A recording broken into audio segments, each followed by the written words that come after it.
अन्नपतेन्नस्यानो देशनमेवस्याशुकमेनाः प्रप्रदातारन्तारिखा ऊर्जन्नो धेहिद्विपदे चतुःपदे चतुष्कोणमण्डलं कृत्वा नैवेद्यपात्रन्निधाय गायत्रीमन्त्रेण पात्रान् सम्प्रोक्ष्य धेनुमुद्रयाम् अमृते कृत्य ग्रासमुद्रयां प्रादर्श ऋतन्तवा सत्तेन परिषिञ्जामि नैवेद्यं निवेदयामि।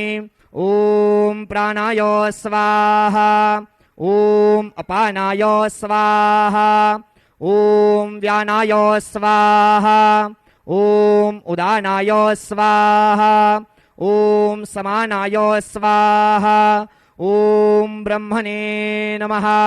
नैवेद्यमध्ये पानीयं समर्पयामि पुनर्नैवेद्यं निवेदयामि।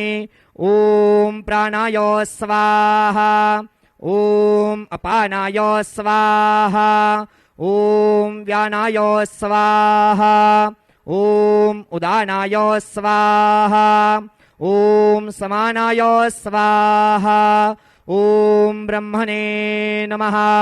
नैवेद्यं निवेदयामि हस्तप्रक्षालनं समर्पयामि मुखप्रक्षालनं समर्पयामि।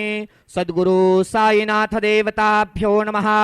प्रार्थनापूर्वकं नमस्कारं करोमि। श्री सच्चिदानंद सद्गुरु साईनाथ महाराज के जय।